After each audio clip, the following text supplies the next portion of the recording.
Ignore the headlines about biohacking. Forget the supplement stacks and the cold plunges. Those are distractions.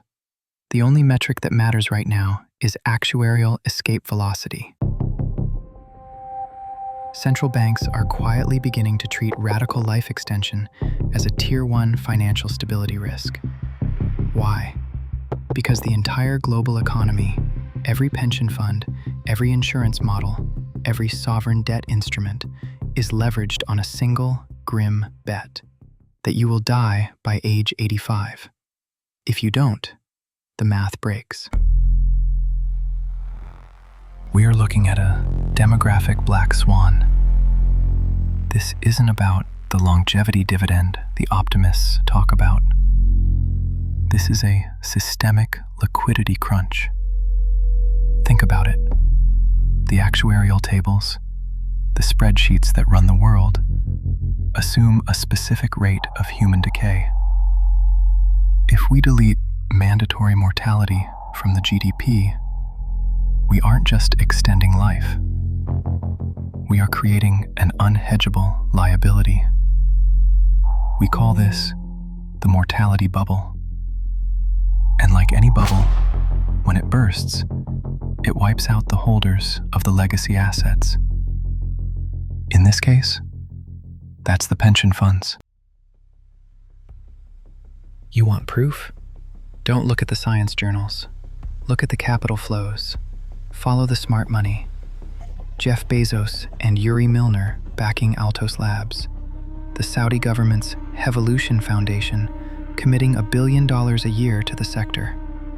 There is a massive lobbying push in DC right now to reclassify aging not as a natural process, but as a treatable disease.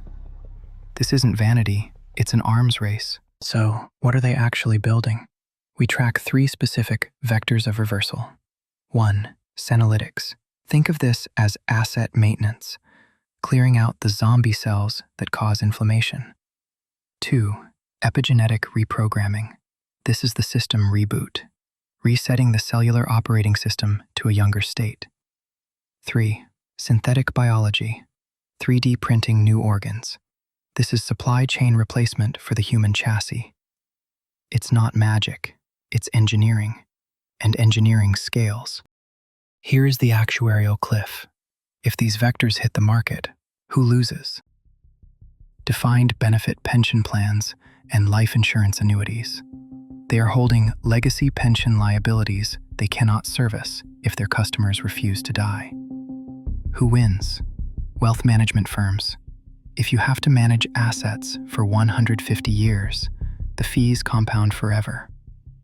We are moving toward a silver economy, where the primary driver of value is the preservation of the ultra-wealthy individual.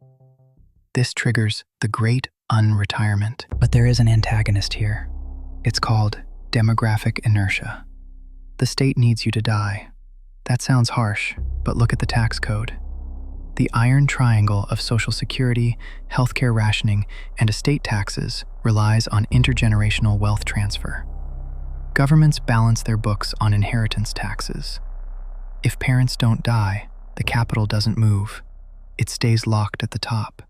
So, how do you hedge against a future where death is optional? 1. Invest in longevity beta.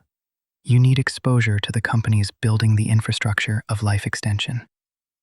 2. Restructure for continuity. Personal holding companies need to be set up for multi-generational control, bypassing the traditional inheritance trigger. 3. Horizon scanning. Watch the FDA. The moment an anti-aging drug gets approval for human trials, the post-mortality index goes live. Death used to be a certainty. Now, it's just another manageable risk. Adjust your portfolio accordingly.